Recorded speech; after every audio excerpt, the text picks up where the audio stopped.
Hello everyone. I hope आप सभी अच्छे से होंगे। आज का जो हमारा टॉपिक है that is from paper environmental education and programme BEd.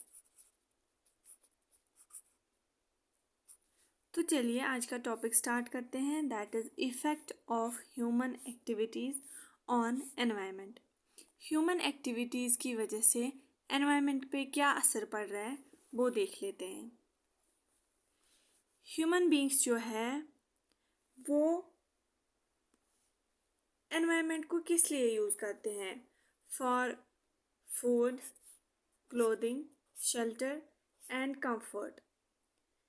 ये चीज़ें वो एनवायरनमेंट से लेते हैं। शेल्टर मतलब रहने की जगह, जो भी अपने घर पे घर बनाने के लिए यूज़ करते हैं, जो भी चीज़ें या अपने कंफर्ट के लिए जो भी चीज़ें यूज़ कर रहे हैं वो सारी एनवायरनमेंट से आ रही है।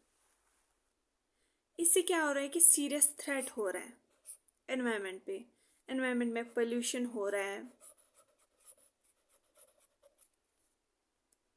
या ओजोन डिप्लीशन हो रही है। That is all because of human beings. Okay, ये थ्रेट क्यों बढ़ रहा है दिन ब दिन? Because of population increase. Population जो है after China, India second most populated country है इन वर्ल्ड, जिसकी वजह से पॉपुलेशन बढ़ रही है लेकिन एरिया तो उतना ही है, तो लोग ज़्यादा एक्सप्लॉइट कर रहे हैं फॉर देयर यूज़, जिसकी वजह से सीरियस थ्रेट हो रहा है। कंजप्शन जो है रिसोर्सेज की वो भी इंक्रीज हो रहा है और वेरियस जो इफ़ेक्ट्स हैं, नेगेटिव इफ़ेक्ट्स वो हो रहे हैं, लाइक वाटर पोल्यूशन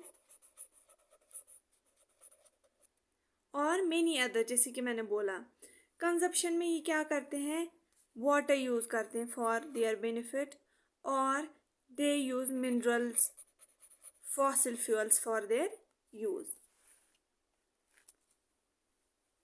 जिसकी वजह से रिसोर्सेज पे, जो हमारे रिसोर्सेज हैं एनवायरनमेंट में, उन पे बर्डन बढ़ रहा है। लाइक वाटर है हमारा रिसोर्स, और सॉइल और मिनरल्स, ये सारे रिसोर्सेज में आते हैं, तो इनकी वजह से बर्डन बढ़ रहा है। ठीक, जिसकी वजह से डिस्रप्शन हो रहा है, इकोसिस्टम जो है उसमें इम्बैलेंस हो रहा है। ओवर ग्रेजिंग जब होगी तो उसकी वजह से क्या होगा, जो ओवर ग्रेजिंग की वजह से जो ग्रास और प्लांट्स है वो कम होंगे। ठीक, और जब ये ग्रास ही नहीं होगा तो हर्बीवोर्स क्या खाएंगे, तो कार्निवोर्स भी क्या खाएंगे, जिसकी वजह से एक्सटिंक्शन होगी या डिस्ट्रप्शन होगा इकोसिस्टम में। Various types of wastage add होते हैं, सॉलिड वेस्ट, जिसकी वजह से सॉइल पोल्यूशन होता है, वाटर पोल्यूशन होता है। ये है वेरियस इफ़ेक्ट्स जो ह्यूमन एक्टिविटीज़ की वजह से हो रही है हमारे एनवायरनमेंट पे। अब हम वन बाय वन देखते हैं कि कौन कौन से मेजर इफ़ेक्ट्स है जो ह्यूमन बींग्स की वजह से एनवायरनमेंट पे हुए हैं। First is global warming. ठीक, ये आज का बहुत बड़ा कंसर्न है और बहुत बड़ा इशू बन गया है, क्योंकि जब रेन होनी थी तब नहीं होती है, जब सर्दी होनी थी तब टेम्परेचर बहुत ज़्यादा बढ़ गया होता है, जिसकी वजह से क्रॉप्स पे अफेक्ट पड़ रहा है या ह्यूमन हेल्थ पे अफेक्ट पड़ रहा है। तो ये कैसे होता है? देखिए, फॉर हमारे जो एटमॉस्फेयर में कार्बन डाइऑक्साइड कंसंट्रेशन जो है वो एवरेज होगी, तो ये एक ग्रीन हाउस गैस है। ठीक है, ये ग्रीन हाउस गैस है। इसका क्या काम क्या होता है, ये जो सन से रेडिएशंस आती है, हीट आती है, उसको ये ट्रैप करता है एटमॉस्फेयर में, उसको ये बाहर नहीं जाने देता, जिसकी वजह से हमारी अर्थ का टेम्परेचर जो है वो बरकरार रहता है। ठीक, जिसकी वजह से लाइफ पॉसिबल है अर्थ पे। तो ये हीट ट्रैप करता है, इसको हम बोलते हैं ग्रीन हाउस इफेक्ट। ठीक, इसके लिए वेरियस ग्रीन हाउस इफेक्ट बोलते हैं हम। ठीक, लेकिन जब ये कार्बन डाइऑक्साइड कंसंट्रेशन एटमॉस्फेयर में इंक्रीज होती है तो ये ज़्यादा से ज़्यादा हीट ट्रैप करती है और हमारे एटमॉस्फेयर का टेम्परेचर जो है वो बहुत ज़्यादा बढ़ जाता है, जिसकी वजह से ग्लोबल वार्मिंग होती है। ठीक, उस ग्लोबल वार्मिंग की वजह से क्या होता है, ग्लेशियर्स, फॉर एग्जांपल टेम्परेचर बहुत ज़्यादा बढ़ गया एटमॉस्फेयर में, ग्लेशियर्स मेल्ट होते हैं जिसकी वजह से फ्लड्स आते हैं। ये पानी जो नीचे आता है, फ्लड्स आते हैं रेजिडेंशियल एरियाज में। ठीक है, इस ग्रीन हाउस इफेक्ट के लिए वेरियस अदर गैसेस जो है रिस्पॉन्सिबल है जिसकी वजह से ग्लोबल वार्मिंग होती है, लाइक मीथेन। प्राइमरी तो कार्बन डाइऑक्साइड है, second is methane, third is water vapour, very important green house gas, लेकिन जब ये कंसंट्रेशन बढ़ती है तो ग्लोबल वार्मिंग होती है। Another is ozone and CFC। ये सारे ग्रीन हाउस गैसेज हैं। जब ये एटमॉस्फेयर में बढ़ते हैं तो ये ज़्यादा से ज़्यादा एनर्जी ट्रैप करते हैं और ग्लोबल वार्मिंग होती है इसकी वजह से, जिसकी वजह से हमारी सोसाइटी या एनवायरनमेंट पे बहुत नेगेटिव इफेक्ट होता है। सेकेंड इज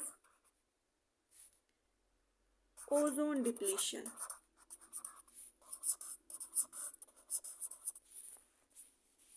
ओजोन डिप्लीशन हमारे स्ट्रेटोस्फेयर में सेकेंड लेयर ऑफ एटमॉस्फेयर में ओजोन प्रेजेंट होता है जो कि एज प्रोटेक्टिव गैस जो है वहाँ पे एक्ट करता है। ये क्या करता है, ओजोन शील्ड बनाता है हमारे स्ट्रेटोस्फेयर में ताकि जो अल्ट्रावायोलेट रेज है, वो हार्मफुल रेडिएशंस है, वो एटमॉस्फेयर में एंटर ना हो और ह्यूमंस पे अफेक्ट ना हो।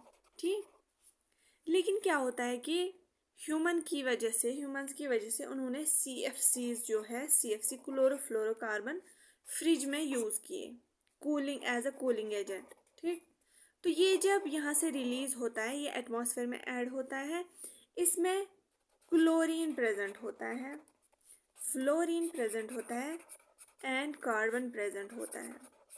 ठीक, ये क्लोरीन क्या करता है, यहाँ जब एटमॉस्फेयर में चले जाता है स्ट्रेटोस्फेयर में, ये ओजोन का ब्रेक डाउन करता है ये क्लोरीन।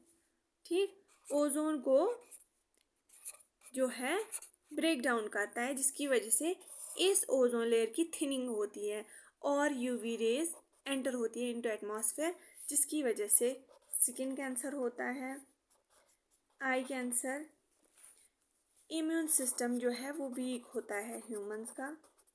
ठीक, तो ये है कुछ इफ़ेक्ट्स जो ह्यूमंस की ही वजह से हो रहे हैं एनवायरनमेंट।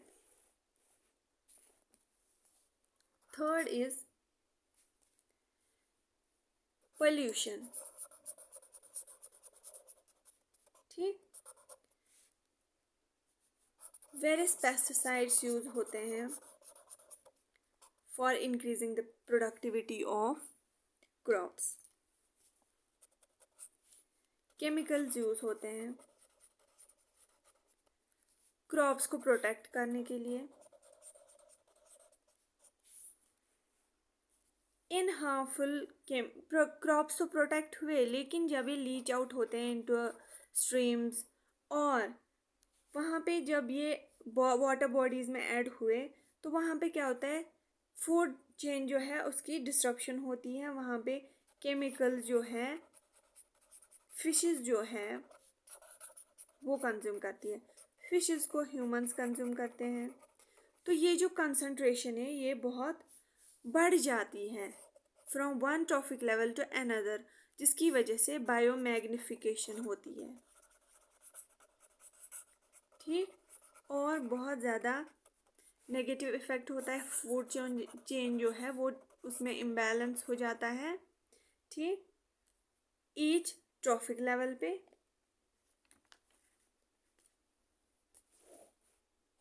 तो ये था पोल्यूशन और disruption in the food chain जो ह्यूमन एक्टिविटीज़ की वजह से होता है। Fourth is liquid waste. Liquid waste produce करते हैं ह्यूमंस। इंडस्ट्रीज में जो लिक्विड्स प्रोड्यूस होते हैं, लाइक लिक्विड्स यूज़ होते हैं, ग्रीस, ऑयल, ये क्या करते हैं, ये जब पानी में चले जाते हैं तो क्या करते हैं, वाटर पोल्यूशन और अदर वेस्ट जो प्रोड्यूस होते हैं फ्रॉम इंडस्ट्रीज, प्लास्टिक, मेटल्स और डाई, ये भी इंडस्ट्रियल इफ्लुएंस जो है, जब ये एटमॉस्फेयर में चले जा एनवायरनमेंट में या सॉइल में डाले जाते हैं या वाटर बॉडीज़ में चले जाता है, वहाँ से वाटर जो एज कूलेंट यूज़ किया जाता है इक्विपमेंट्स में, तो वो जब बाहर आता है नदियों में, नदियों का पानी ठंडा होता है और यहाँ से जब गर्म पानी आता है तो वो क्या करता है, थर्मल पोल्यूशन, जिसकी वजह से जो भी यहाँ पे स्पीशीज वाटर में प्रेजेंट होते हैं उनमें उनकी डेथ होती है, वो ऑर्गेनिज्म कंसंट्रेशन जो है वो डिक्रीज होती है, जिसकी वजह से जो फूड चेन है वो डिसरप्ट होती है।